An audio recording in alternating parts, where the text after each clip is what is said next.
Olá pessoal, meu nome é Jomel Francisco dos Santos, sou médico veterinário e professor de Clínica Buiátrica no curso de Medicina Veterinária do Instituto Federal de Educação, Ciência e Tecnologia do Amazonas. E hoje, dando início às aulas de Clínica Buiátrica, vamos falar sobre as principais enfermidades dos ruminantes neonatos. Então pessoal, já inicio a nossa aula fazendo uma pergunta para vocês. Por que temos que prevenir as doenças neonatais dos ruminantes? Isso é para a gente já começar a pensar no que qual a importância dessas doenças para os ruminantes neonatos.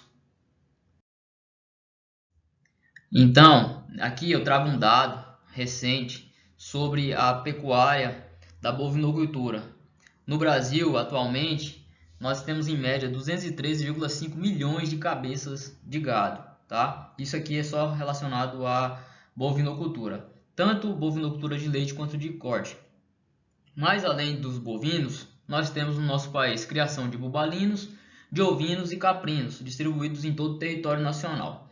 E além do território nacional, trazendo para a nossa regionalidade, no Amazonas, em média, tem 1,3 milhões de cabeças de bovinos. E cada vez está crescendo cada vez mais. Na região norte tem uma grande especificidade de criação de bovinos em Rondônia, no Pará, Roraima, no Acre, tá certo? No Amapá, Tocantins. E nós temos que observar que além da criação de bovinos, os pequenos ruminantes também têm ganhando seu espaço cada vez mais, criação de caprinos e de ovinos, principalmente de ovinos.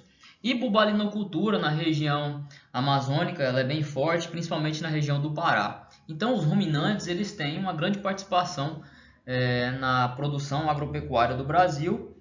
Em relação a bovinos, nós somos o primeiro rebanho o maior rebanho comercial do mundo. Nós não somos o maior rebanho porque a Índia, ela, por questões religiosas, alguma parte da Índia não abate animais, então eles têm um maior contingente de animais, mas nós temos o maior contingente de animais para comércio, né, para venda, para corte, para produção. Enfim, então além dessa expressividade na bovinocultura, na criação dos ruminantes de forma geral, entra-se a buiatria também com uma grande importância.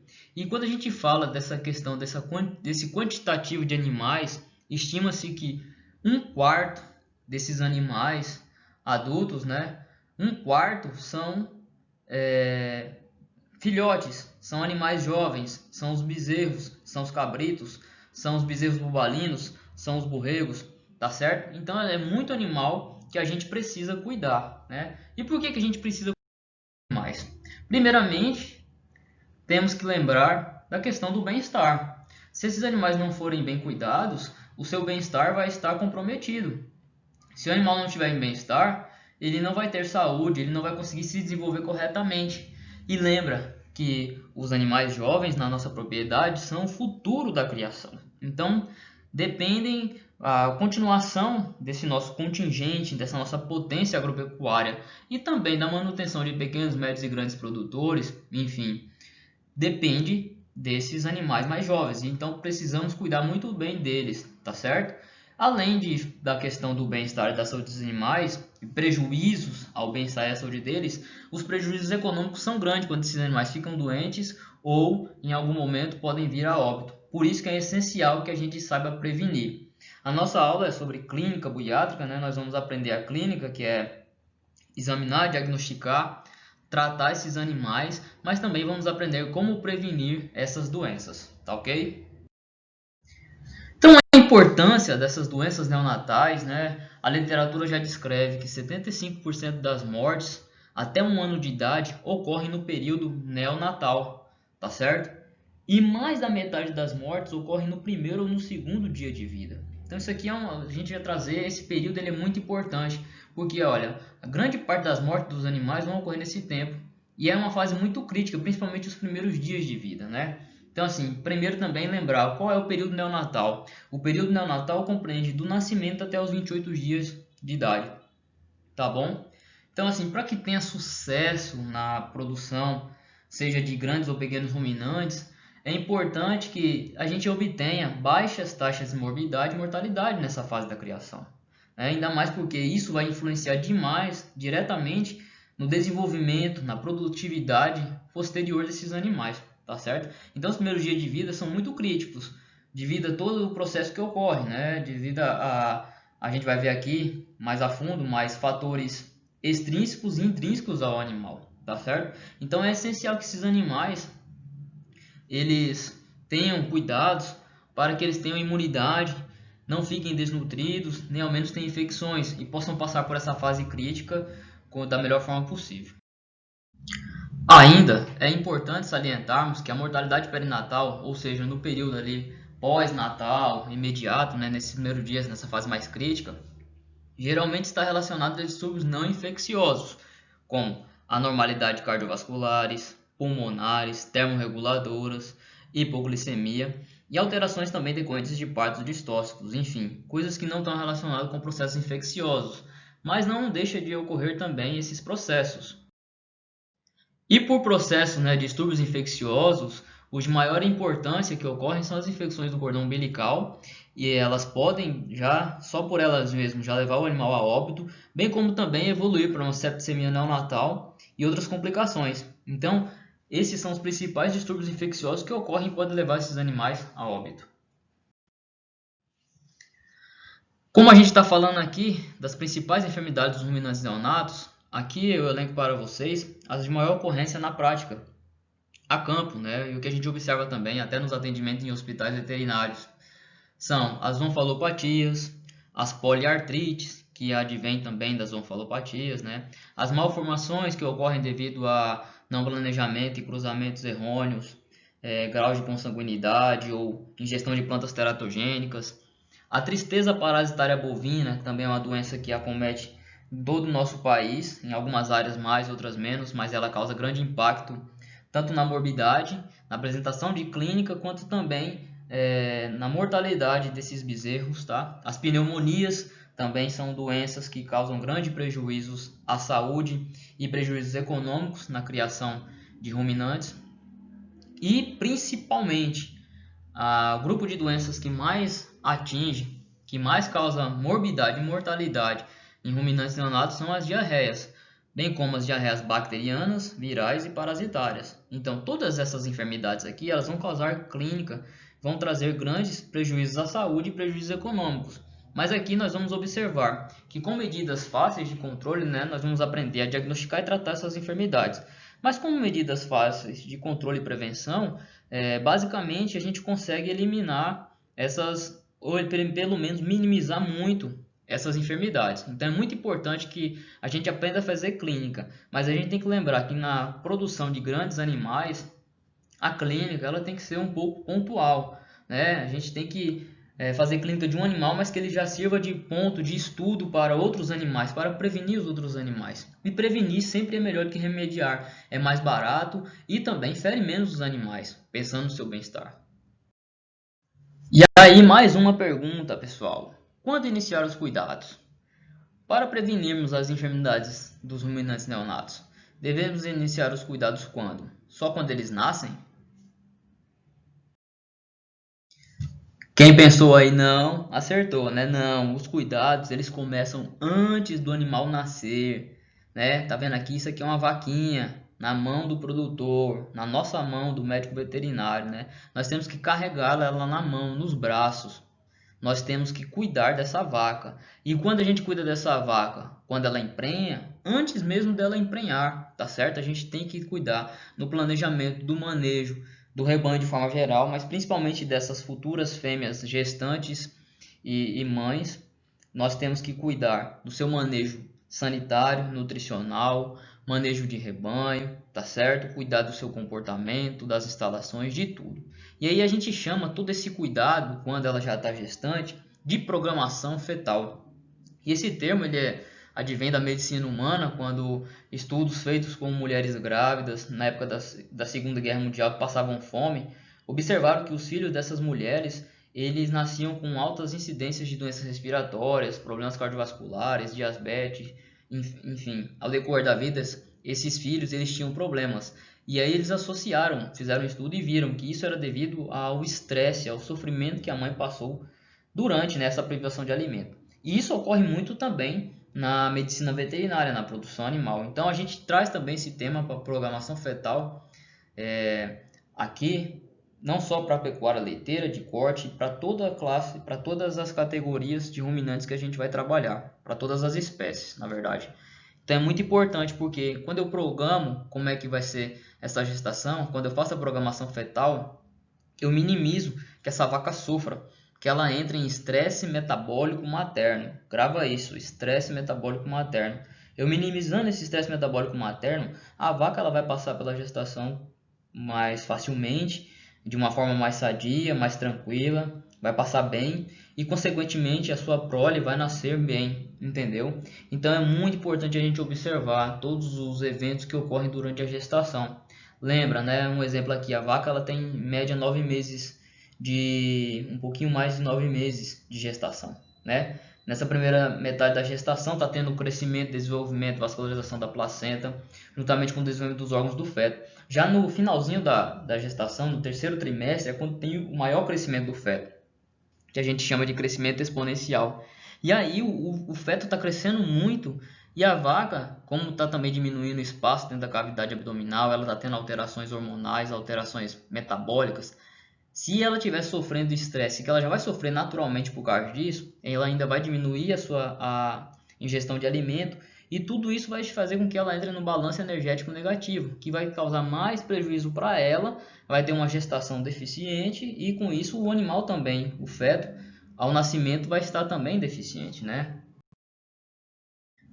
Então, como eu estou falando, você vê no terço final da gestação a vaca está com aquele barrigão, só um exemplo, né? Mas pode ser a cabra, a búfala, a ovelha, está lá com aquele barrigão, ela não vai conseguir ingerir a quantidade de matéria seca que ela ingeria, né? Estudos mostram que o animal ele diminui até 40% a ingestão de matéria seca, então quase a metade ele deixa de comer e isso vai fazer com que o animal ele está precisando de nutrientes para sua mantença e para a produção da sua prole, para essa gestação adequada. E aí fica deficiente, entra em balanço energético negativo.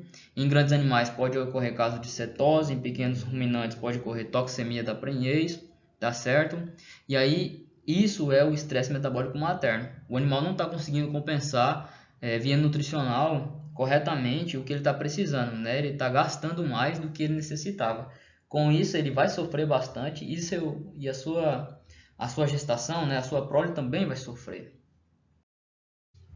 Então, para a gente entender o que está ocorrendo nesse período aí, nessa fase da gestação, que o animal entra no estresse metabólico materno, tem essa aqui, a representação esquemática, foi adaptada de uma publicação de Abuelo 2019. Então, ela representa, né, esquematicamente as relações que acontecem durante esse estresse metabólico materno, que é composto em azul aqui estresse oxidativo, em rosinha aqui, mobilização excessiva de gordura, e esse amarelado em disfunção imunoinflamatória. E aí está tudo interligado aqui, o que vai ocorrendo quando se tem estresse metabólico materno. Então a gente vê aqui, ó, estresse metabólico materno, ele vai ocorrer o quê? Vai ter estresse oxidativo. O animal ele vai começar a sofrer estresse. Esse estresse oxidativo no seu corpo ele vai liberar o quê? Eros, que eros são espécies reativas de oxigênio, são toxinas. Essas toxinas, olha, a setinha azul descendo aqui do estresse oxidativo para a disfunção imunoinflamatória, vai fazer com que tenha um problema no sistema imunológico, vai causar mais inflamação. E um feedback positivo vai fazer também com o estresse oxidativo, que quando aumenta essa disfunção imunoinflamatória, aumenta a inflamação ativa, ela vai aumentar a produção de eros, de toxinas, né, de espécies reativas de oxigênio. E aí, consequentemente, aumenta o estresse oxidativo e fica nesse feedback positivo aqui. Além disso, essa disfunção imunoinflamatória vai fazer com que aumente a mobilização excessiva de gordura, porque o animal está em balanço energético negativo, lembra? O animal está precisando de energia, não tem. Então ele vai quebrar a gordura, ele vai mobilizar para poder compensar esse estresse oxidativo, essa falta que está ocorrendo, né? Esse balanço energético negativo. Então o estado pró-inflamatório vai induzir a quebra de gordura e a diminuição da ingestão de matéria seca. Então, além do animal estar perdendo, estar quebrando a gordura que tem, ele diminui o apetite, né? Então, ele vai diminuir a ingestão de matéria seca. Ele já vai ficar também inapetente ali, pode até chegar na anorexia, tá? E essa mobilização excessiva de gordura também faz feedback positivo com a disfunção imunoinflamatória, né? Os ácidos graxos não esterificados e beta-hidroxibutirato são imunossupressores, diminuem o sistema imunológico e vão ativar processos pró-inflamatórios. Diminui o sistema imunológico e aumenta a inflamação. O animal com inflamação, o animal está com seus sistema imunológico baixo, ele fica desregulado, então isso também vai ter interferência na gestação, né? Além disso, a mobilização excessiva de gordura vai fazer também feedback positivo lá com estresse oxidativo. porque os ácidos graxos nitrificados elevado, que está sendo quebrado aqui, liberado, né, nessa quebra de gordura e tudo, vai aumentar a produção de espécie reativa de oxigênio, de toxina, que também aumenta o estresse oxidativo, que aumenta a quebra de gordura. Então fica esse ciclo toda hora aqui. Se a gente não intervir em dar condições que diminuam esse estresse metabólico materno, esse ciclo aqui ele fica toda hora em feedback positivo e cada vez vai trazendo mais prejuízo à saúde dessa fêmea. Além do prejuízo para ela, traz prejuízo também, consequentemente, para sua prole. Concordam ou não? E aí eu pergunto para vocês, se vocês concordam ou não, porque a grande questão é, esse estresse metabólico materno também tem impacto sobre o feto? Vocês acham que pode influenciar? Com certeza sim, né, pessoal? Então aqui, nesse estudo de Ling e colaboradores, um estudo recente também, eles observaram que o impacto do estresse metabólico materno sobre o feto pode causar menor peso corporal no nascimento, então bezerros nascem, né, ruminantes jovens nascem menores, tá? Maiores concentração de apitoglobina, ou seja, uma proteína de fase aguda positiva, que vai estar mostrando que o animal já nasceu inflamado, já nasceu com inflamação, devido ao estresse que ele passou também, estresse fetal, tá? E vai ter uma menor resposta imune, devido a essa disfunção imunológica ali, ele já vai também, mesmo com injeção de colostro e tudo, mas ele vai ter uma menor resposta imune. Então, o animal já vai nascer subdesenvolvido e vai ter prejuízos ao longo de sua vida. Então, com certeza, o estresse metabólico materno vai causar um grande impacto na saúde do seu feto, né? Mais uma vez eu pergunto, quando iniciar os cuidados? Então, se a gente está vendo que se a fêmea sofrer, né, tiver esse estresse metabólico materno, vai ter consequências à vida do feto, né, à vida futura da sua prole, o que a gente tem que fazer? Quando é que a gente inicia esses cuidados? Os cuidados devem ser antes do parto, nesse período gestacional, fazer o pré-natal dos animais, cuidar bem direitinho, né? Minimizar a queda no consumo de matéria seca. A próxima, mas ela não consegue ingerir mais, mas aí você não vai conseguir ingerir tanto volumoso.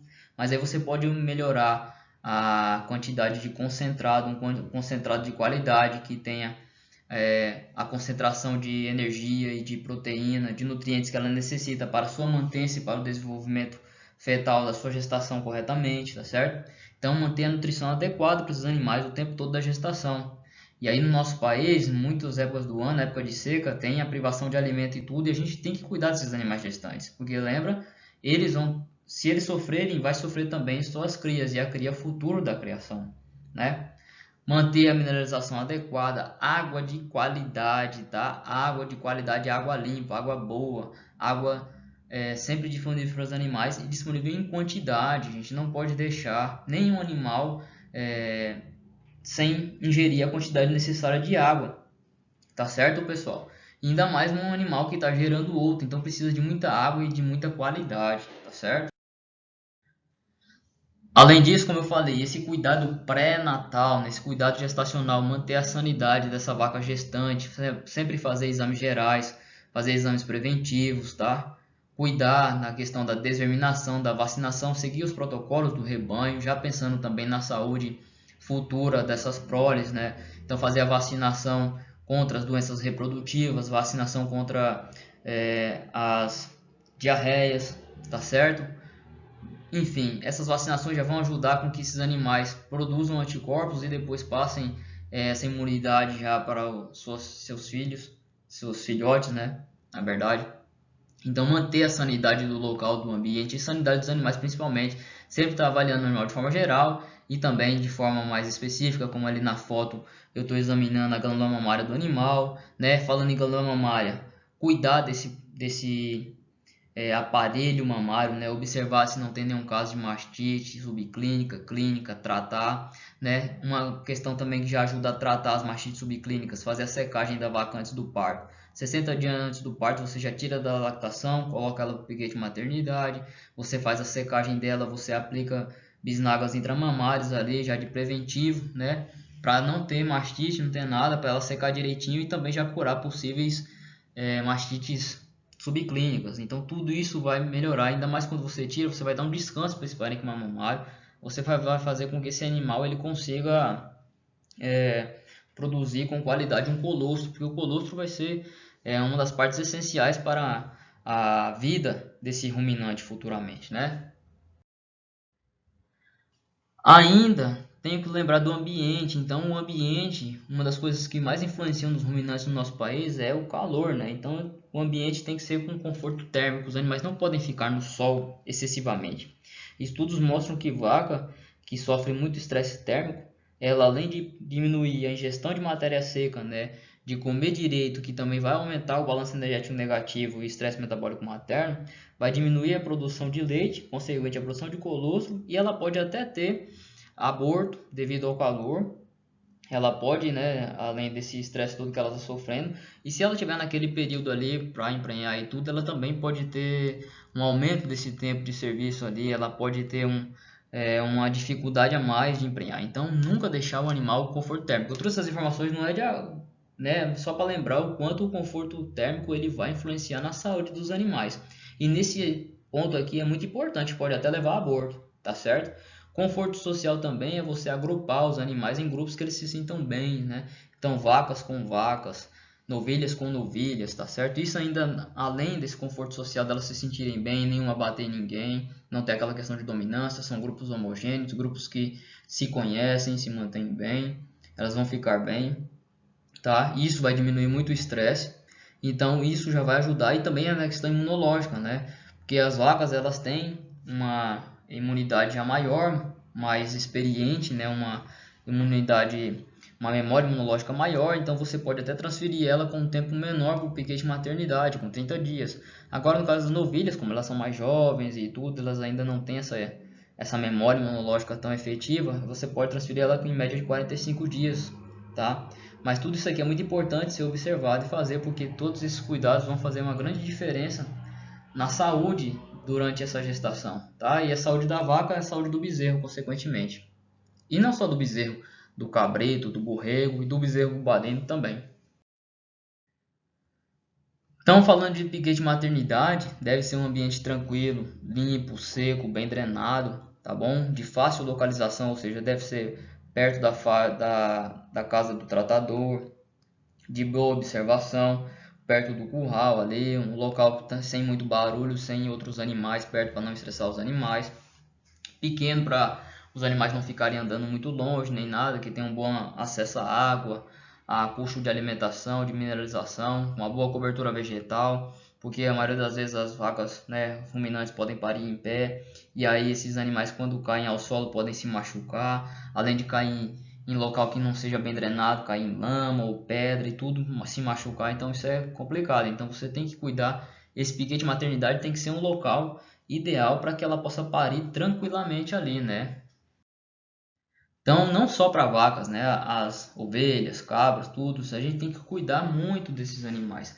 Lembrar desses fatores intrínsecos e também os extrínsecos, né? E dos extrínsecos, o ambiente influencia demais. Você não vai deixar a sua vaca parir no relento, num lugar seco, no local cheio de pedra, no local que ela também possa sumir, se você não conseguir encontrar ela, se ela precisar de ajuda e tudo, né? Ela tem que estar sempre ali perto para você observar. Nem também num local cheio de lama, num local que pode predispor o animal quando o bezerro nasceu ali, está com o biguinho molhado e tudo, né? Aberto e pode predispor às infecções umbilicais. Então você tem que ter esse cuidado num ambiente seco, limpo, bem drenado, uma boa cobertura vegetal, tá?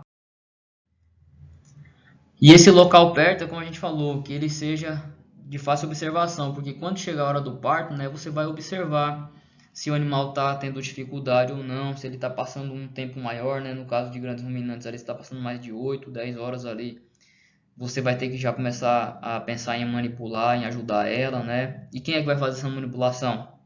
Tem que ser alguém que tem experiência, né, que seja treinado para isso, certo? Médico veterinário ou uma pessoa da propriedade, né, um materneiro que saiba manusear, fazer essa manobra obstétrica corretamente, tá? Saber a hora de quando o que usar, como usar, né?